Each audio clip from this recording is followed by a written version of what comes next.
अस्सलाम वालेकुम everyone, Mirza academy में आपको खुशामदीद। हम लोग एमडी कैट 2013 का पास पेपर कर रहे थे। इसके बायोलॉजी सेक्शन का पार्ट 1 हम पहले कर चुके हैं।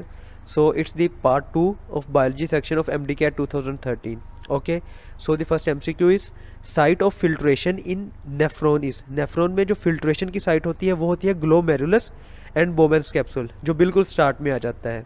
Okay, the next is anti diuretic hormone या एडीएच भी से कहते हैं, इंक्रीजेज द रीअब्जॉर्प्शन ऑफ। ये किसकी रीअब्जॉर्प्शन को इंक्रीज करता है? ये वाटर की रीअब्जॉर्प्शन को इंक्रीज करता है। Okay, the next is active uptake of dash in the ascending limb और thick loop of Henle is promoted by the action of aldosterone. Ascending limb में, लूप ऑफ हेनले के ascending limb में अब active Uptake किसकी होती है? ये होती है सोडियम की। ठीक है, एक एमसीक्यू ये हो गया। दूसरा, सोडियम की अपटेक जो है ये प्रोमोट किससे होती है? ये प्रोमोट होती है एल्डोस्टेरोन से। ठीक है, ये भी याद रखना है, ये भी एमसीक्यू आ सकता है। The next is the process through which the body maintains the internal environment from the fluctuations of external environment is called as. इस प्रोसेस को हम कहते हैं होम्योस्टेसिस। ठीक है, अगर वो पूछे कि बॉडी, इन्होंने पूछा है कि इंटरनल इन्वायरमेंट को कैसे मेंटेन करती है, अगर वो पूछे कि वो टेम्परेचर को कैसे मेंटेन करती है, फिर इसका आ सकता है थर्मो रेगुलेशन। ओके, सिर्फ टेम्परेचर में थर्मो रेगुलेशन आएगा, लेकिन अगर टोटल इंटरनल इन्वायरमेंट का पूछा हुआ है वो होम्योस्टेसिस होगा। Okay, the next is active pumping out of sodium occurs at which part of nephron. अभी हमने ऊपर पढ़ा था कि सोडियम जो है वो ascending limb of loop of Henley से बाहर उसकी एक्टिव पंपिंग होती है। ओके, और ये काम करता कौन है? ये एल्डोस्टेरोन करता है। So ascending loop of Henle is the correct option. The next is the structures which respond when they are stimulated by impulse coming through motor neuron are। वो structures जो होते हैं वो होते हैं effectors। ओके, receptors वो होते हैं जो लेके जाते हैं, जो सेंस करते हैं। ठीक है, the next is thalamus and cerebrum are part of, ये parts हैं forebrain के। The next is there is also evidence that high levels of dash may contribute to the onset of Alzheimer's disease। Alzheimer's disease जो है उसकी onset में जो सबसे important part होता है वो एल्यूमिनियम की हाई लेवल का होता है। Okay, so Alzheimer disease AL और एल्यूमिनियम AL। ओके, ये याद रखना है। एल-डोपा और levodopa is use to get some relief from. ये तो मेडिसिन है जो यूज करवाई जाती है किस डिजीज में? ये यूज़ करवाई जाती है पार्किंसन डिजीज़ में। ओके, ये इसको ट्रीट नहीं करती, लेकिन ये है कि कुछ रिलीफ आपको मिल जाता है। Okay, the next is spermatogonia differentiate directly into. Spermatogonia के बाद कौन सी स्टेज आती है? वो आती है प्राइमरी स्पर्मेटोसाइट्स की। Okay, the next is Treponema pallidum causes. Treponema pallidum जो है वो क्या कॉज करता है? वो कॉज करता है syphilis. Okay, the next is what is the location of interstitial cells in testis. Testis में इंटरस्टिशियल सेल्स जो है वो कहाँ पे पाए जाते हैं? तो वो सेमिनिफेरस ट्यूब्यूल्स के दरमियान में होते हैं। Okay, the next is a type of cells in human testis which produce testosterone are called. जो सेल्स टेस्टोस्टेरोन हार्मोन प्रोड्यूस करते हैं उन सेल्स को क्या कहा जाता है? उन्हें कहा जाता है interstitial cells. Okay, the next is the hormone produced from corpus luteum. Corpus luteum से कौन सा हार्मोन प्रोड्यूस होता है? तो कॉर्पस ल्यूटियम से प्रोजेस्टेरोन रिलीज होता है। Next is the length of myofibril from one G band to the next is described as. Myofibril का इस पार्ट को जो एक जी बैंड से दूसरे जी बैंड के दरमियान में होता है, इस पार्ट को कहते हैं sarcomere. Okay, the next is the calcium ions released during a muscle fibre contraction attached with. तो ये अटैच्ड होता है ट्रोपोनिन के साथ। Okay, the next is the joint that allows the movement in several directions. वो joint जो काफ़ी directions में मूवमेंट करवाता है वो होता है ball and socket joint. The next is where can we find H zone in the figure of fine structure of skeletal muscle myofibril. अगर एक स्केलेटल मसल का हम स्ट्रक्चर बना देते हैं तो उसमें एच जोन किस जगह पे पाया जाता है? एच जोन होता है in the mid of A band. A band के मिड में एच जोन होता है। Okay, the next is first vertebra of cervical region of vertebral column is known as, उसे हम कहते हैं एटलस। ठीक है, पहला एटलस होता है, दूसरा एक्सिस होता है। The next is chemically insulin and glucagon are. Insulin और ग्लूकागोन दोनों जो हार्मोन्स हैं वो केमिकली किस कैटेगरी से बिलोंग करते हैं? तो वो बिलोंग करते हैं प्रोटीन्स से। Okay, the next is hormones secreted by anterior pituitary and which control the secretion of hormones of other endocrine glands are known as. इन हार्मोन्स को हम कहते हैं ट्रोपिक हार्मोन्स, जिनका डायरेक्ट कोई फंक्शन नहीं होता, लेकिन ये दूसरे एंडोक्राइंस को जाके स्टिमुलेट करते हैं और उनसे उनकी सिक्रेशंस को निकलवाते हैं। Next is alpha cells of islets of Langerhans secrete hormones called. Alpha cells जो है वो ग्लूकागोन प्रोड्यूस करते हैं और बीटा सेल्स जो है वो इंसुलिन प्रोड्यूस करते हैं। ओके, इंसुलिन शुगर लेवल को कम करती है और ग्लूकागोन शुगर लेवल को इंक्रीज करती है। The next is which of the following is the function of glucagon hormone. Glucagon hormone का फंक्शन क्या है? एक तो अभी मैंने बताया कि शुगर लेवल को हाई करती है, और इसका दूसरा फंक्शन ये होता है कि ग्लाइकोजन को ग्लूकोज में कन्वर्ट करती है। ठीक है, ये ग्लाइकोजन को ग्लूकोज में कन्वर्ट करेगी तो ग्लूकोज का फंक्शन ऑटोमेटिकली हाई होता चला जाएगा। The next is in passive immunity which of the following components are injected into the body। Passive immunity में हम एंटीबॉडीज जो है वो इंजेक्ट करते हैं। सो एंटीबॉडीज तो नहीं लिखा हुआ, इम्यूनोग्लोबिन्स ये भी एंटीबॉडीज का को ही कहते हैं। So delta is the correct option. The next is which part of the antibody recognise the antigen during immune response. तो एंटीबॉडी का जो वेरिएबल पार्ट होता है वो एंटीजन को रिकॉग्नाइज करता है। Okay, the next is two identical light chains and two identical heavy chains in the antibody molecule are linked bye.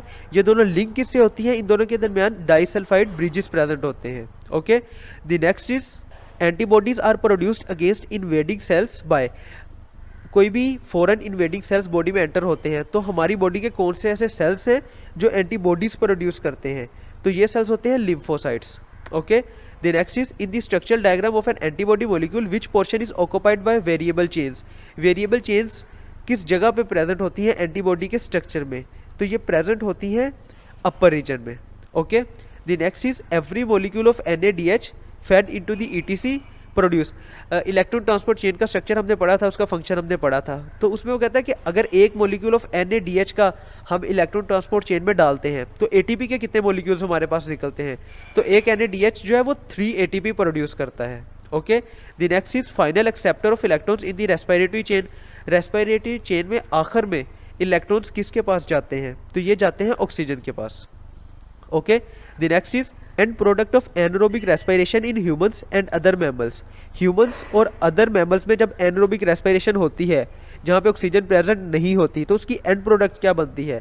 तो उसकी एंड प्रोडक्ट बनती है lactic acid. Okay, the next is a biochemical process which occurs within a cell to break down complex compounds to produce energy is called. इस process को हम लोग बोलते हैं oxidation reduction. Okay, the next is which part of chlorophyll molecule absorb light.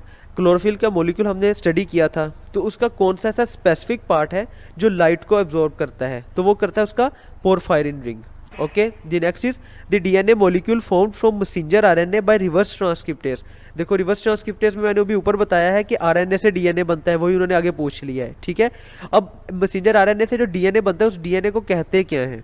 ठीक है, तो उस डीएनए को हम cDNA या कॉम्प्लीमेंट्री डीएनए कहते हैं। Okay, the next is the agent which separates the two strands of DNA in PCR is PCR। Polymerase chain reaction में डीएनए के 2 स्ट्रैंड्स जो होते हैं उनको सेपरेट कौन करता है? तो सिंपल हम उसके हीट करते हैं तो वो सेपरेट हो जाता है। So heat is the agent. Okay, the next is cystic fibrosis patient lack a gene that codes for transmembrane carrier of chloride ions. Cystic fibrosis में क्लोराइड आयंस के साथ मसला होता है। ठीक है, बस ये 2 बातें आपने याद रखनी है, इसकी वजह से म्यूकस जो है वो थिक हो जाता है। The next is the phase commonly used as a vector in genetic engineering is। तो जेनेटिक इंजीनियरिंग में जो फेज हम यूज करते हैं उसे हम कहते हैं lambda phage. Okay, the next is restriction endonucleases are naturally occurring enzymes of bacteria. Bacteria में रिस्ट्रिक्शन एंडोन्यूक्लियसिस एंजाइम्स पाए जाते हैं। The next is in an ecosystem mycorrhizae are example of. Mycorrhizae जो है वो एग्जाम्पल किसकी है? तो वो एग्जाम्पल है हमारे पास सिम्बायोसिस की।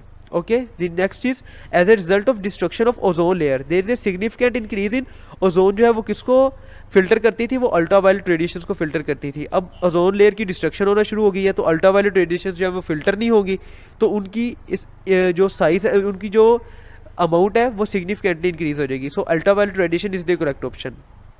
The next is higher rate of a biological activity in a nutrient rich pond water is called. इसे हम कहते हैं यूट्रोफिकेशन।